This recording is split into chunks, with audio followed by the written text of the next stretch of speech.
Red టీవీలో మీ వ్యాపార ప్రకటనల కోసం ఈ నంబర్ని సంప్రదించండి. నమస్తే సార్. నమస్తే సార్, ఇప్పుడు ఓవైసీకి ఆపోజిట్గా ఒక మహిళను బీజేపీ దింపింది అని చెప్పి తెలిసింది. తను ఎవరో కాదు, విరించి హాస్పిటల్స్ చైర్మన్ మాధవిలత అని చెప్పేసి తెలిసింది. సో ఆయన ఓవైసీని తట్టుకోగలదా, అంటే పోటీ పడగలదా? ఈమె పేరు కొంపెల్ల మాధవీలత. ఈమె ఓల్డ్ సిటీలో పాత బస్తీలో సంతోష్ నగర్లో ఉంటుంది.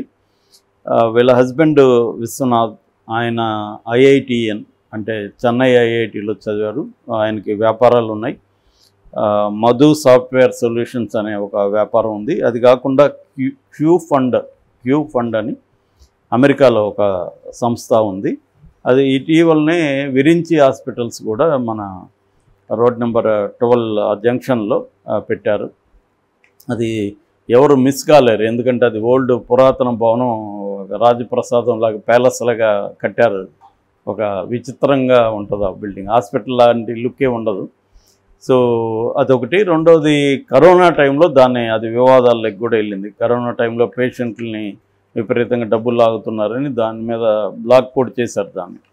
సో అందువల్ల విరించి అనే హాస్పిటల్ అనేది వెరీ పాపులర్ అయింది. ఈమె విరించి హాస్పిటల్కి చైర్పర్సన్గా ఉంది. అట్లాగే ఈమెకు కొన్ని ఎన్జిఓస్ కూడా ఉన్నాయి. ఒకటేమో లతామా ఫౌండేషన్, ఒకటి లోపాముద్ర ఫౌండేషన్, విశ్వనాథ్ ఫౌండేషన్, 3 రకాల ఎన్జిఓస్ ఉన్నాయి. ఈ 3 ఎన్జిఓస్ తరఫున ఆమె గత కొన్ని రోజుల నుంచి, అంటే 1-2 ఇయర్స్ నుంచి కూడా ఓల్డ్ సిటీలో అనేక కార్యక్రమాలు చేస్తుంది. ఈమె అసలు ఫస్ట్ ఎప్పుడు పబ్లిక్ దీంట్లోకి వచ్చిందంటే త్రిబుల్ తలాక్ విషయంలో. త్రిబుల్ తలాక్ని వ్యతిరేకిస్తూ ఈమె రంగంలోకి దిగి ముస్లిం మహిళల్ని ఆర్గనైజ్ చేసింది. అందువల్ల ముస్లిం మహిళల్లో ఈమెకి చాలా క్రేజ్ వచ్చినప్పుడు ఒక హిందూ మహిళగా ఉండి ముస్లిం మహిళ వైపున నిలబడింది. ఈ త్రిబుల్ తలాక్ అనే పేరుతో ఎవరికంటే వాళ్ళకి విడాకులు ఇచ్చేస్తున్న, చివరికి ఒక వాట్సాప్ మెసేజ్ పెడితే కూడా త్రిబుల్ తలాక్ అని డైవర్స్ అయిపోయినట్టే అన్న దాన్ని ఈమె గట్టిగా వ్యతిరేకించింది. రెండోది, ఈమెకి ముందు నుంచి కూడా హిందూ సంస్కృతి, భారతీయ సోకాళ్ళు విలువలు, వాటి పట్ల చాలా ప్రేమ, ఇష్టం అన్నీ ఉన్నాయి. చివరికి ఏ స్థాయిలో ఉన్నాయంటే వాళ్ళ పిల్లలకి పేర్లు కూడా ఎలా పెట్టిందంటే, ఫస్ట్ పాప లోపాముద్ర, అమ్మాయి 19 ఇయర్స్, ఐఐటిలో చదువుతుంది, చెన్నై ఐఐటి. రెండవ అబ్బాయి రామకృష్ణ పరమహంస, ఆ అబ్బాయి 16 ఏళ్ళు, ఆ అబ్బాయి కూడా ఐఐటి ఫస్ట్ ఇయర్ చెన్నై. మూడవ అమ్మాయి మోదిని, అమ్మాయి +2 చదువుతుంది, అమ్మాయికి 15 ఇయర్స్. సో 3 పిల్లల పేర్లు లోపాముద్ర, రామకృష్ణ పరమహంస, మోదిని, 3 కూడా హిందూ, ట్రెడిషనల్ హిందూ నేమ్సే. ఇంకొకటి ఏంటంటే పిల్లల పెంపకంలో కూడా ఈమె వెరీ పాపులర్ అయింది. చాలామందికి ఈమె పేరెంట్స్కి కన్సల్టెంట్ కూడా. ఎందుకంటే చిన్నప్పుడు పిల్లలు స్కూల్కి పోవడానికి ఇష్టపడట్లేదు అని చెప్పి ఈమెం చేసిందంటే వాళ్ళని స్కూల్కి పోనీయకుండా ఇంట్లోనే వాళ్ళకి తనే టీచ్ చేయడం, మ్యాథ్స్, సైన్స్ చెప్పడం. ఎందుకంటే ఈమె కూడా పీజీ మన కోటి ఉమెన్స్ కాలేజీలో పీజీ చేసింది. ఫ్యాషన్ డిజైనింగ్లో కూడా కోవెంట్రీ యూనివర్సిటీలో ఫ్యాషన్ డిజైనింగ్ కూడా చేసిందన్నమాట. కాబట్టి చిన్నప్పటి నుంచి ఈమెకి మంచి రామాయణ, భారత, భాగవతాలు ఇవన్నీ బాగా పట్టుందన్నమాట.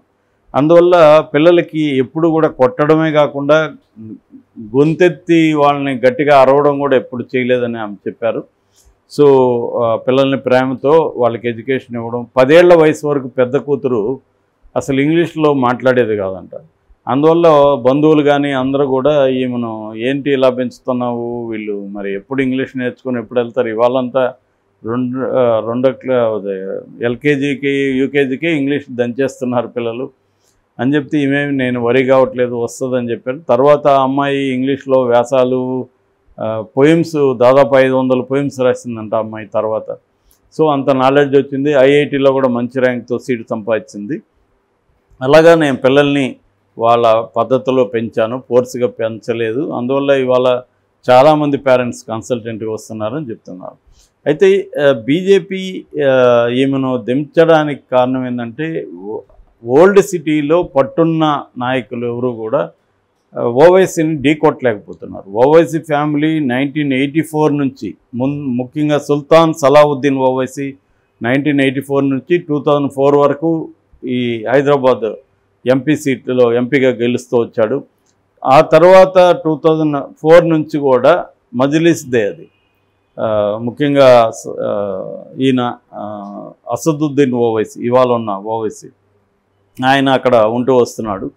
సో ఆయన్ని దెబ్బ కొట్టాలంటే బలమైన, అది కూడా ఓల్డ్ సీట్లో పట్టున్న వాళ్ళని పెట్టాలి అనే ప్లాన్తో ఈమెను రంగంలోకి దించారు. ఆలే నరేంద్ర ఉన్నంతకాలం కొద్దిగా స్ట్రాంగ్ అపోజిషన్ ఉండగలిగారు. ఆ తర్వాత లేకుండా పోయింది. సో రాజాసింగ్ వల్ల కూడా కొంత అక్కడ వాళ్ళకి మైలేజ్ వచ్చింది, కానీ రాజాసింగ్ చాలా కాంట్రవర్షియల్ ఫిగరు. సో దానివల్ల వాళ్ళకి ఇబ్బందులు ఉన్నాయి.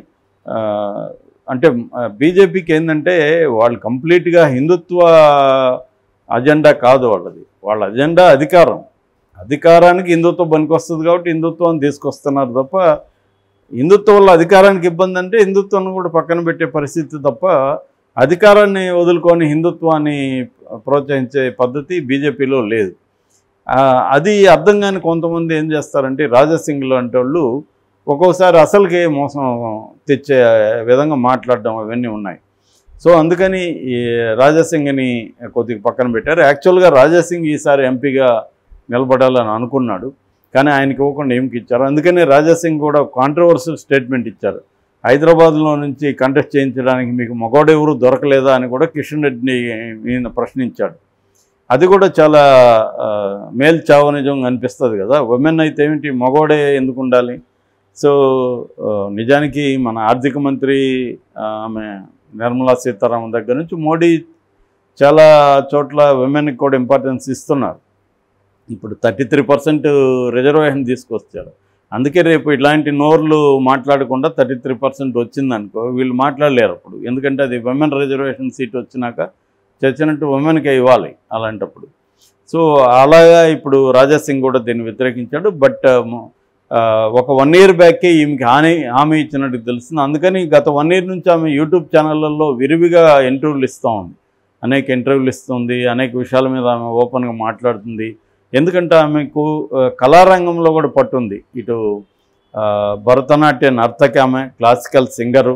అందువల్ల ఆమె ఉపన్యాసాలు కూడా ఒక పద్ధతిగా ఉంటాయి. రెండోది ఆమె అటైర్ కూడా ఒక మొత్తం బట్టలు, చీర కప్పుకోవడం, బొట్టు పెద్దదిగా పెట్టుకోవడం, ఒక అమ్మవారు కైండ్ ఆఫ్ వేషధారణ ఆమె ఉంటుంది. దాని మీద కూడా ప్రశ్నించారు. మీరు అమ్మవారిలాగా తిరుగుతుంటే మిమ్మల్ని ఎవరు చేయరా? మీరు ఒక మోడర్న్ స్టార్ హాస్పిటల్కి, విరించనే హాస్పిటల్కి చైర్పర్సన్ కదా అంటే, నేను అలా ఉండను, నాది ఒక డిగ్నిఫైడ్ స్టైల్ ఉంటుంది, ఎవరు కూడా నా దగ్గర అలా మిస్బిహేవ్ చేసే అవకాశం నేను ఇవ్వను అనేది కూడా ఆమె మాట్లాడారు. సో ఆమె మీరు పాత బస్తీలో ఎందుకు పోటీ చేస్తున్నారంటే కుంభస్థలాన్ని ఢీకొట్టాలి అనేది కూడా ఆమె చెప్పారు. అయితే నిజంగా ఓవైసీని ఢీకొట్టగలరా అంటే చెప్పలేము. అదే గుర్రం ఎగరావచ్చు. ఎందుకంటే ఓవైసీకి అక్కడ కొత్త యూత్లో కొంత వ్యతిరేకత ఉందని చెప్తున్నారు. అట్లాగే అక్కడ ఇతర ముస్లిం ఆర్గనైజేషన్లలో కూడా వ్యతిరేకత ఉంది. వాళ్ళందరూ కూడా హెల్ప్ చేసే అవకాశం ఉంది. రెండవది కాంగ్రెస్ తరఫున అక్కడ అజారుద్దీన్ కానీ లేకపోతే ఫిరోజ్ ఖాన్ని కానీ నిలబెడితే అప్పుడు ట్రయాంగిల్ ఫైట్ అయిపోతుంది. ట్రయాంగిల్ అయినప్పుడు ఓట్లు చీలే అవకాశం ఉంది. ఆ చీలినప్పుడు బీజేపీకి మైలేజ్ వచ్చే అవకాశం ఉంది. ఎందుకంటే బీజేపీకి ఓవరాల్గా 2014లో 7% ఓట్లు వస్తే 2023 అసెంబ్లీ ఎన్నికల్లో 15%కి రీచ్ అయ్యారు. అంటే డబుల్ అయింది ఆల్మోస్ట్. సో అందువల్ల వాళ్ళకి ఇక్కడ కూడా ఓట్ల షేర్ అయితే పెరిగింది. అందువల్ల ఈమె రేపు గెలిచినా కూడా ఆశ్చర్యపడా. ఎందుకంటే మహిళల్లో కూడా ఈమెకి, ముస్లిం మహిళల్లో కూడా చాలా ఇది ఉంది. ఇంకా హిందూ ఓల్డ్ సిటీలో ఉండే హిందూ సంఘాలు కావచ్చు, హిందూ సమూహాలతో ఈమె చాలా దగ్గర అనుబంధం ఉంది. గత కొంతకాలంగా ఆమె పాపులర్ కూడా అయింది. సో మెడికల్ క్యాంప్స్ అవన్నీ కూడా కండక్ట్ చేస్తుంది. ముఖ్యంగా లోపముద్ర ఫౌండేషన్, లతామా ఫౌండేషన్, విశ్వనాథ్ ఫౌండేషన్, ఈ 3 ఫౌండేషన్ల ద్వారా. అందువల్ల ఈసారి ఆమెకి గెలవకపోయినా గట్టి ఫైట్ అయితే ఓవైసీకి ఇచ్చే అవకాశం కనిపిస్తూ ఉంది.